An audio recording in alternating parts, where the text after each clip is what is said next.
What's good, people? What's good? What's good, my G's? Your boy Snow, Ignorant Gamers in the house. And this is the PlayStation 4 short review. There will be a longer review annotated on the screen or links in the description below.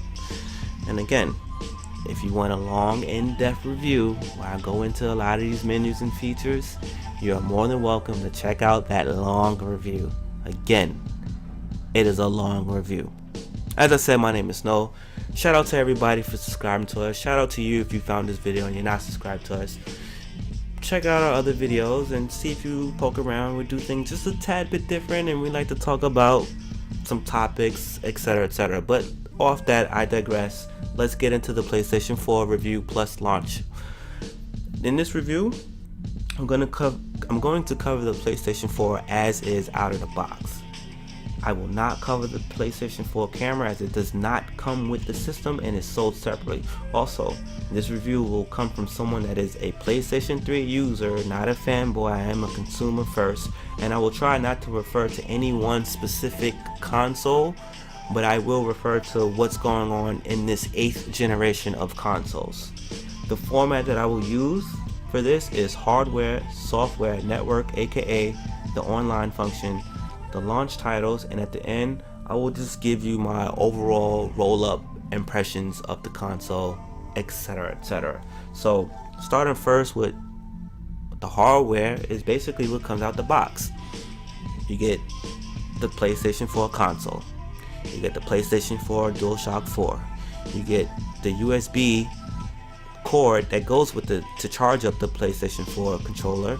You get an HDMI cord because there's only HDMI. You also get the power supply, obviously, and that's it for the and the little 3.5 head jack that goes into the controller for your headset. So it comes with the headset, pretty much, earbuds rather. Now, as far as incentives, it comes with a PlayStation Plus trial. It comes with $10. At least mine came with $10 inside the box, and I believe a subscription trial for Music Unlimited, Sony Music's music service, if I'm not mistaken. Now, when you first get your hands on the console, it's nice, it's pretty, it's gorgeous. Sony doesn't make ugly consoles other than the PS original one, and even then it had to look like a station, so they took a bullet. The DualShock 4 is amazing. It looks beautiful. These two side by side, you kind of be like, hey, these look a little tad bit different. But if you pull them apart, which is going to be apart anyway, you can still admire the look of the slant, the trapezoid, and the half matte, half shine of the PS4 with the two USBs in the front. In the back there's a proprietary plug for the camera. Again, we're not going to cover that. The stripe along the PlayStation 4, the embroidered PS4 when it's laying down. This thing looks great standing up or laying down. I've had it out of my entertainment center since I got it. I'm going to put it in now that I've did the review, and this thing is very, very, very good to look at. Under the hood of the PlayStation 4, I'm not going to get into that. Just know that this thing is strong as hell. It's stronger than everything from the 7th gen put together, period. And in fact, it's the most powerful console of everything out right now. Now onto the controller. First I want to talk about is the grip of the controller. It feels a lot more comfortable. It doesn't feel like it's going to fall out of my hand. It doesn't feel like I can break it. It's not overly big.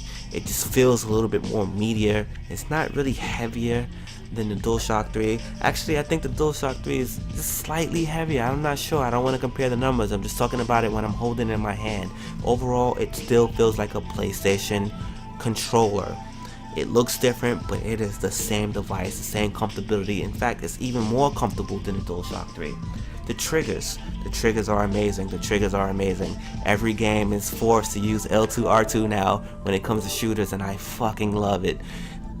It curls like an actual trigger to a device or an actual gun.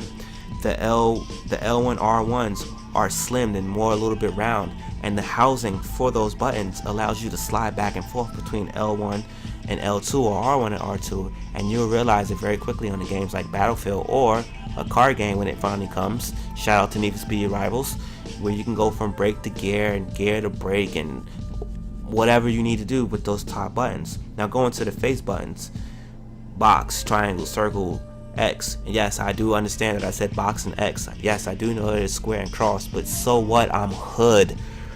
These buttons are closer together, and I guarantee you this will work for the fighting game community, and they had to make it closer because you need to make space for the new star. I'll get to that in a second. The D-pad, still the D-pad, still amazing, still the best D-pad since the original Nintendo. Actually no, since the Super Nintendo. The analogs has been flipped. No more of that rubber mushroom top, as Ramon likes to call it. These are concave with a little twist to it, and phenomenal when I'm playing my shooting games or anything that requires precision movement, precision aim. My hands doesn't slip off. It feels really, really, really good, and I've yet to fingernail touch, but depending on how you rest your hands on the analogs, it may differ for you. But I know on the PS3, very rarely, if my hand slipped, it would touch. I don't have that problem. Now, gone is the select button. Not really, but you have an options button, which is aka the start button, because if you press start, it's the options, and then you have the share button, and in between is a touchpad, and the touchpad is actually a button as well, and for most games, that's where your select button is. Under the touchpad, you have the speaker. Some games utilizes this very well. Right now, the best game for it is Resogun. And under that you have the PlayStation button, which is slightly smaller and takes some getting used to, along with the start button, with the options button when you press it. If you flip it under, you have a EXT and then the headset. The headset goes into the controller if you're not using a USB headset.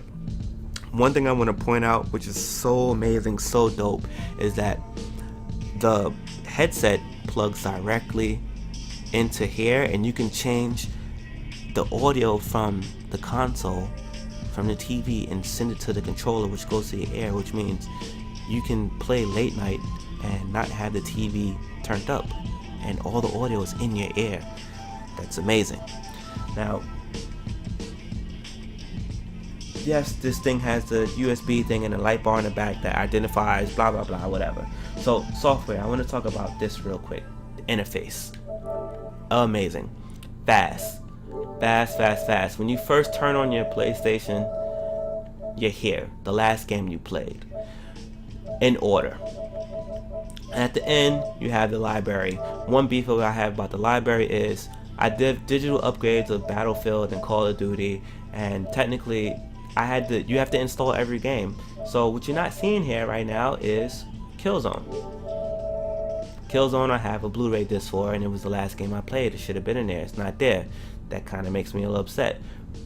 But whatever the case may be, they can probably fix that later. To the left of where you start is the what's new, and this is your social feed, which I'll get into that a little later.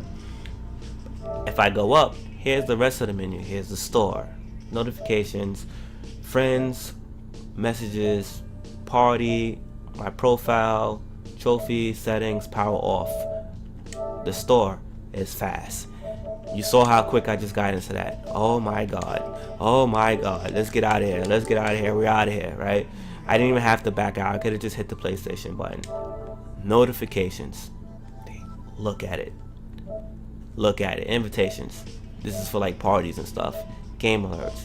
All your downloads. All your uploads. Even the stuff that you're sharing or to the storage of the PlayStation Plus cloud, or to Facebook, where you want to do that. And just a quick reminder now, in case I forget later, when you upload to Facebook or you send a picture out to Twitter or Facebook, it shows up here. It shows up here. As you can see, I did one already. And let's get out of here real quick, because I don't want to get stuck with that. Here's your friends. You can have up to 2,000 friends. I kind of wish it was like 1,000 with some following, or 2,000 following. I also wish that there was a way to have favorites, but that's neither here. All your functions before are there, even the players met. One thing about the players met now is that they actually have it broken up into games. So, and some of the games repeat, so that's kind of cool. messaging upgraded. You see that Sparta? That is not someone's name. See next to it, there's 5 people in that thing. This is a group message that's threaded, and at any time I can add another person. I can change the name of this.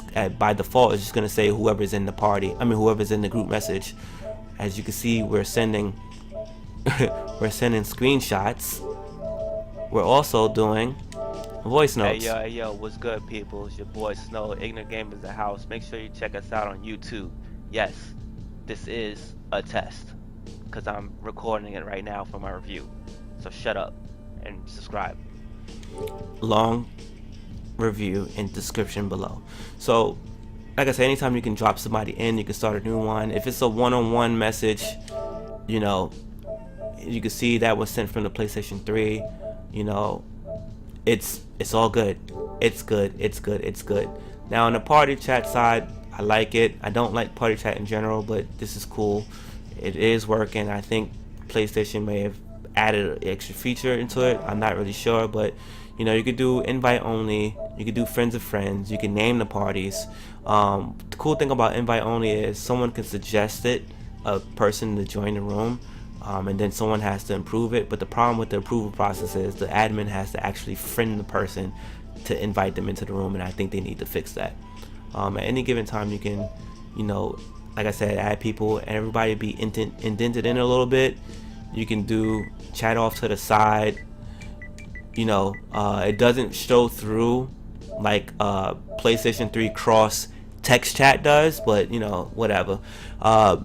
You can do at a quick switch, whether we do in the party or in the game. So instead of talking to everybody only in the party, you can talk to people that's in the actual game, which is one of my issues with party chat, because people stay in the party. And right now it seems like you can do party chat, switch it to the game, and still talk to people in the party. And again, I don't know if this is a glitch and no one's talking about it, but if it's not, bravo. You can prioritize the audio from party or just normal. You can view other parties, you can leave, etc, etc. The profile, they've cleaned it up a little bit, recent. You know, you can see your trophies right here. You know, you can edit your profile, privacy settings. You can tell people what games they can't see from what trophies they can't see. Your feed, if you don't want them to see your feed, all the kind of stuff like that. You can even jump into your DVR from here too, because yes, your PlayStation records the last 15 minutes of your game. Another cool thing is that the trophies, as you can see, is loading up a lot faster, and it's pulling my PlayStation 3 trophies. You click in. The other cool thing is, if I go in here, it'll say, hey, this trophy, every trophy counts as ultra rare. So you trophy hunters, go look for those rare ones, baby. Backing out of here. The next thing is the settings, and you know, it's the run-of-the-mill settings like you would do anywhere else. I think I have a video up where I go through the menus extensively, so you can go ahead and check that. But just so I don't forget this at all, I already said it, I'm gonna go in here and I'm gonna show you this right here. You go in here and you can change all the audio to your headset. Right now, you should hear absolutely nothing. You should hear absolutely nothing other than my voice. Amazing. Late night sessions activated. You won't wake up nobody. So that's that, and overall this system is fast as shit. And what I'm going to do right now, before I get too crazy with it, is I'm going to launch Netflix. Here is Netflix, and I'm going to go into probably the last thing I watched, which should have been Eddie Murphy. Maybe I should give Cleveland nah, we're just gonna go Eddie Murphy. Resume playing. I know you want to leave. That's so why. Here we are. I know you want to leave. 1:19:50, right? I think it stopped at 53. So I'm just gonna load up Killzone. But before I get into that, right?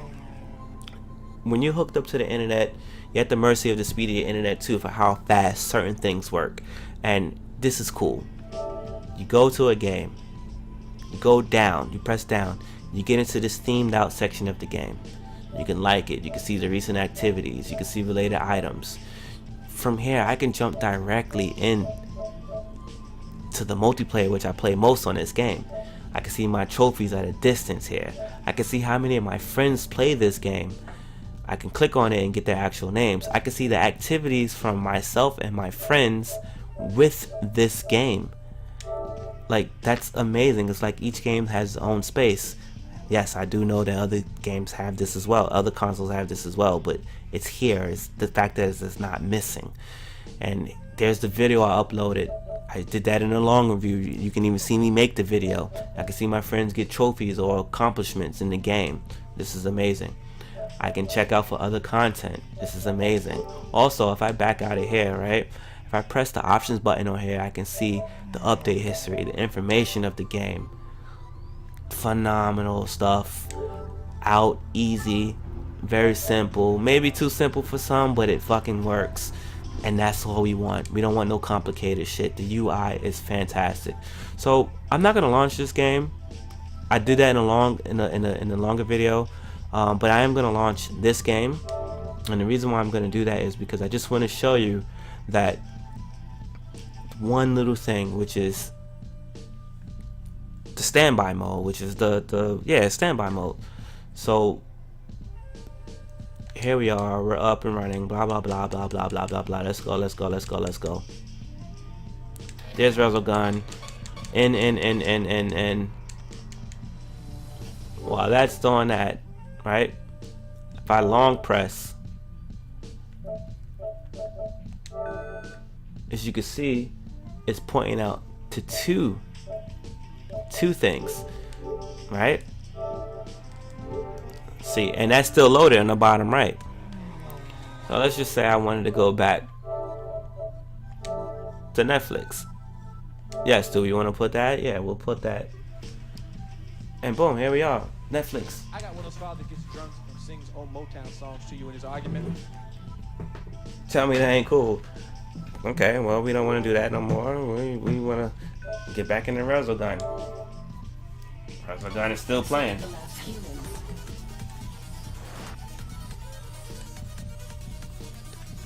I just did it in front of you people. Matter of fact, while we're in here, I might as well just get to it. I press the share button. I can upload a video clip. I can upload a screenshot. I can broadcast to Twitch, Ustream, whatever the case may be. Like, this is amazing. Again, more details on that on the long review. Peep this. I shut them both down. Dope stuff, right? Live from PlayStation. Interact mode was not available at launch, but for some reason it's working now. And here we are. This is everybody on the network that is streaming, so it's pulling both Ustream and Twitch. And yeah, that's just everything live right now. Interact means whoever's using whatever that has the thing where I can go in and take over their game and play. Twitch, whatever, Ustream, whatever, and you can do the search function, which is pretty cool. If I get into the network thing, there are some PlayStation free games like DC Universe, free to play, I mean, DC Universe Online, Warframe, and Blacklight. Any free to play game that's on the PlayStation Network, you do not need PS Plus to play online for these games. In fact, you don't need PlayStation Plus to do anything else on this console but to play multiplayer.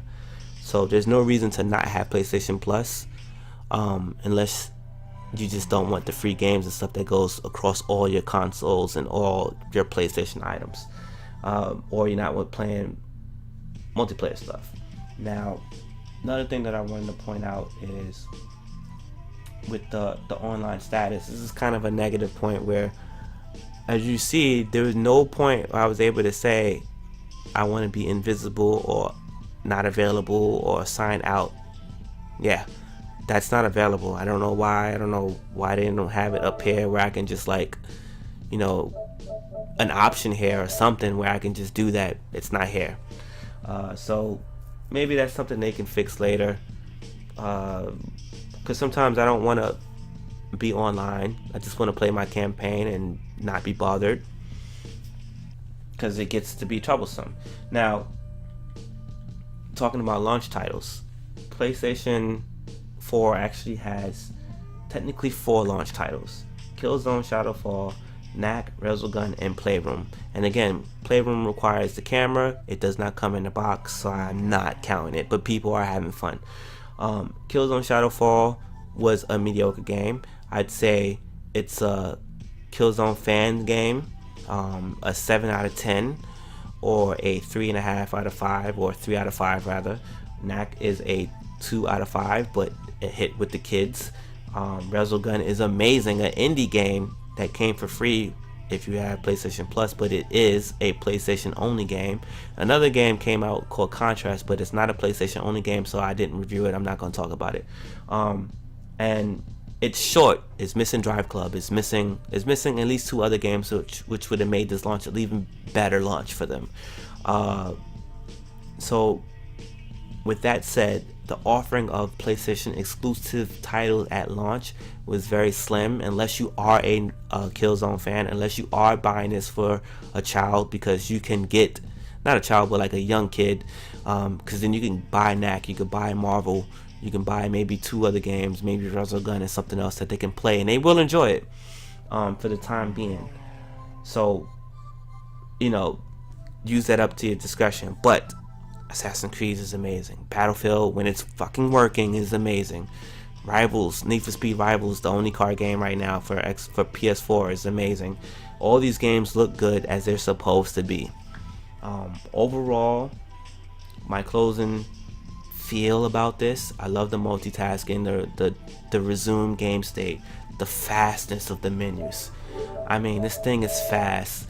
The only time when it stutters is if you have a bad internet connection at the time while something's uploading or whatever, or you're doing something else outside of the PlayStation and it lags the menus. That's the only time you can see any kind of lag. Other than that, this thing flies. The share functions is great. If you're sharing your footage, or if you're watching footage from someone else using Twitch or Stream, you're at the mercy of your internet connection and their internet connection. And PlayStation 4 aside, I don't care where you at, you're at the mercy of that. So don't base people saying the streams on there are trash, because a lot of people are streaming with terrible stuff that if they were using Twitch through their website or through an app without using the PlayStation 4, they would still have crappy footage. The ability to do the interaction is dope. The integration of Twitch and Ustream is dope. The integration with Facebook is pretty good. The social feed for each game is dope. The feed for the entire console, all your friends, is dope. Could be a little bit more lively if the PlayStation 4 videos weren't locked to being sent to Facebook. I have a friend that quit Facebook and he refuses. He's almost reactivated his Facebook account so he can share videos across his timeline. They need to figure out a way that we can share with our friends on PlayStation without having to give in to the devil, which is Facebook. Again, powerful. It's the early stage. It is a bright future for anyone who is a PlayStation fan that's looking to stay with PlayStation with the PlayStation 4. Now, there's a lot of room for improvement on a system that's already great.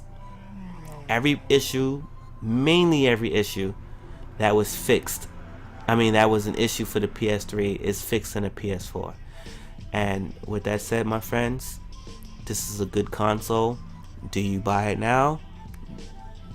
If the games are not ready, no. And I also say all the stuff that we was talked and promised, all that stuff has been pushed back and scattered into the year.